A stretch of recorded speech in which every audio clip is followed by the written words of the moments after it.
Hello welcome back to my channel spoken English by వార్తిని.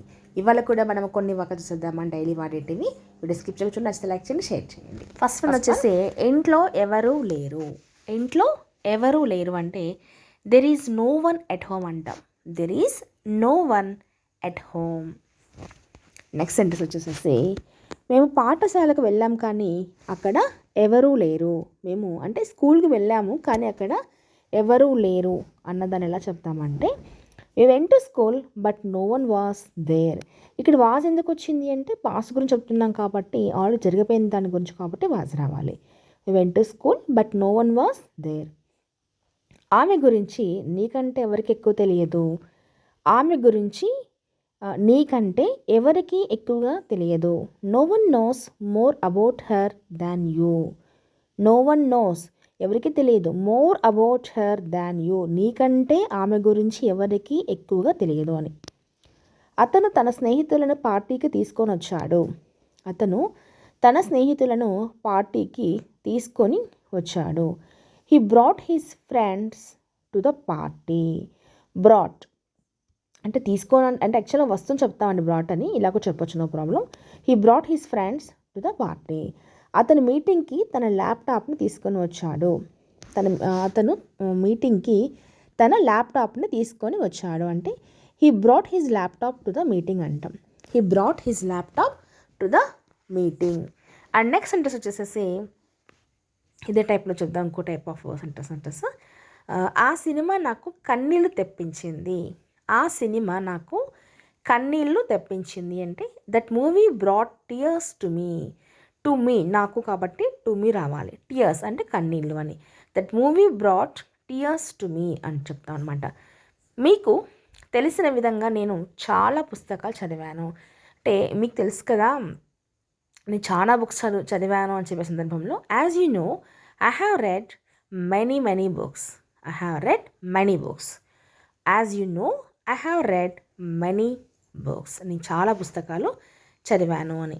ఆమె గాయనిగా ప్రసిద్ధి చెందింది. ఆమె గాయనిగా ప్రసిద్ధి చెందింది అంటే she's famous as a singer. She's famous as a singer. గాయనిగా ప్రసిద్ధి చెందింది అనేసి. ఆమె సూచనల మేరకు పని జరిగింది. ఆమె సూచన మేరకు పని జరిగింది అంటే the work was done according to her instructions. Instructions అంటే ఏంటి? సూచనలు అనమాట. ద వర్క్ వాజ్ డన్ పని జరిగింది అకార్డింగ్ టు హర్ ఇన్స్ట్రక్షన్స్ ఆమె సూచనల మేరకు అనేసి. విద్యార్థులను వారి సామర్థ్యాన్ని బట్టి వివిధ గ్రూపులుగా ఉంచారు.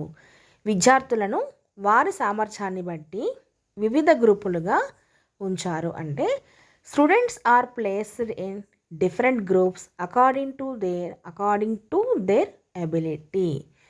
అకార్డింగ్ టు దేర్ ఎబిలిటీ అంటే వారి సామర్థ్యాన్ని బట్టి అనేసి. Students are placed in different groups. నీకు ఉత్తరం రాయాలని చాలాసార్లు అనుకున్నాను. నీకు ఉత్తరం రాయాలి అని చాలాసార్లు అనుకున్నాను అంటే I wanted to right a letter to you many times. I wanted to right a letter to you many times. చాలాసార్లు అనుకున్నాను నీకు లెటర్ రాయాలనేసి అని. నేను ఇక్కడికి త్వరగా రావాలని అనుకున్నాను. నేను ఇక్కడికి త్వరగా రావాలని అనుకున్నాను అంటే I wanted to come here early అంటాం. I wanted to come here early. ఇక్కడికి త్వరగా రావాలని. ఎర్లీ, కమ్ హియర్ ఎర్లీ అనేసి. నేను నా జీవితంలో చాలా సాధించాలని అనుకున్నాను. నేను నా జీవితంలో చాలా సాధించాలని అనుకున్నాను అంటే I wanted to achieve so much in life. I wanted to achieve so much in life. చాలా సాధించాలనుకున్నాను అనేసి అనమాట. అతని వైఖరి వల్ల నాకు ఏ సమస్య లేదు. అతని వైఖరి వల్ల నాకు ఏ సమస్య లేదు అంటే I don't have problem with his attitude. I don't have problem with his attitude.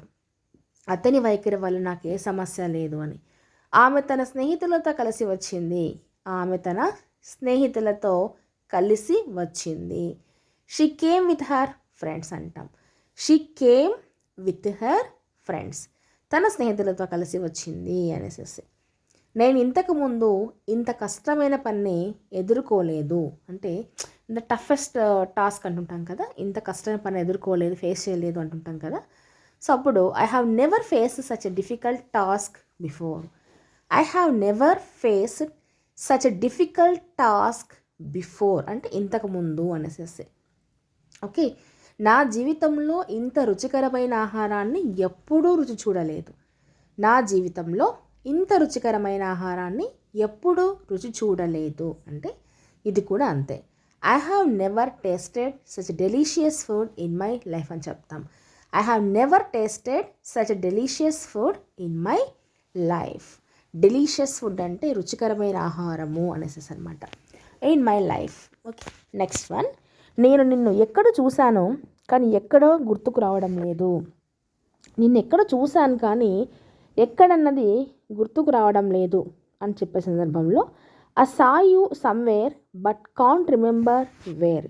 I saw you somewhere, నేను ఎక్కడ చూశాను కానీ ఎక్కడనేది గుర్తుకు రావడం లేదు అంటే కాంట్ రిమెంబర్ వేర్, ఎక్కడ గుర్తు చేసుకోలేకపోతున్నాను అనేసి.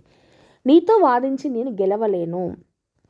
నీతో వాదించి నేను గెలవలేను. I can't win by arguing with you. I can't win by arguing with you. నేను నీకు ఏమీ ఇవ్వను. నేను నీకు ఏమీ ఇవ్వను. I will not give you anything. I will not give you anything. నేను నీకు ఏమీ ఇవ్వను. నేను నిన్ను ఎక్కడికి పంపించను. నేను నిన్ను ఎక్కడికి పంపించను అంటే I will not send you anywhere అంటాం. I will not send you anywhere, ఎక్కడికి నిన్ను పంపించను అని మీనింగ్. అండ్ నెక్స్ట్ సెంటెన్స్ వచ్చేసేసి నిన్ను ఒక్కదాన్ని ఎక్కడికి పంపించాలని అనుకోవడం లేదు అంటే నాకు ఇష్టం లేదు అని అనుకోవడం లేదు అని చెప్పే సందర్భంలో I don't want to send you anywhere alone. Alone అంటే ఒంటరిగా అనేసి. I don't want to send you anywhere alone. Okay, and next sentence చూద్దాము. అంత దూరం నుంచి ఇక్కడికి రమ్మని నీకు ఎవరు చెప్పారు. అంత దూరం నుంచి ఇక్కడికి రమ్మని నీకు ఎవరు చెప్పారు. Who told you to come here. Who told you to come here from such a distance. Such a distance అంటే చాలా దూరము, అంత దూరం మీనింగ్ వస్తుందన్నమాట. హూ టోల్డ్, నీకు ఎవరు చెప్పారు, టు కమ్ హియర్ ఇక్కడ రమ్మని, ఫ్రమ్ సచ్ ఏ డిస్టెన్స్ అంత దూరం నుంచి. నువ్వేమైనా చెప్పాలనుకుంటున్నావా. నువ్వు ఏమైనా చెప్పాలని అనుకుంటున్నావా అంటే do you want to say anything or do you want to say something, ఏదైనా ఆర్ ఎనీథింగ్ ఏదైనా అనేసి అనమాట. Do you want to say anything, ఏమైనా చెప్పాలనుకుంటున్నావా అనేసి మీనింగ్ వస్తుంది. నువ్వు ఏమైనా అన్నావా లేదా నువ్వేమైనా చెప్పావా, నువ్వేమన్నా పిలిచావా అంటుంటాం కదా. అప్పుడు did you say anything or did you call anybody, ఎవరైనా పిలిచావా ఇలా చెప్తూ ఉంటాం. డిడ్ యూ సే ఎనీథింగ్, నువ్వేమన్నా చెప్పావా, నువ్వేమన్నా అన్నావా అని. పొరపాటున కూడా ఇక్కడ కూర్చోకు. పొరపాటున కూడా ఇక్కడ కూర్చోకు అంటే don't sit here even by mistake అంటాం. Don't sit here even by mistake, పొరపాటున కూడా ఇక్కడ కూర్చోకు అనేసి అనమాట. పొరపాటున కూడా నా ఫోన్ తీసుకోవద్దు. పొరపాటున కూడా నా ఫోన్ తీసుకోవద్దు అంటే don't take my mobile even by mistake. Don't take my mobile even by mistake. Even by mistake అంటే చాలా కామన్గా వాడుతూ ఉంటాము. దాని బిఫోర్గా ఏదైనా కానీ మనం ఒక యాక్షన్ సెంటెన్స్ రాస్తే సరిపోతుంది అనమాట. టుడే క్లాస్ ఇట్ అండి. నెక్స్ట్ క్లాస్లో మరిన్ని వాక్యాలతో చూద్దాం. మరి వీడియో నచ్చితే please do subscribe my channel. Thank you for watching.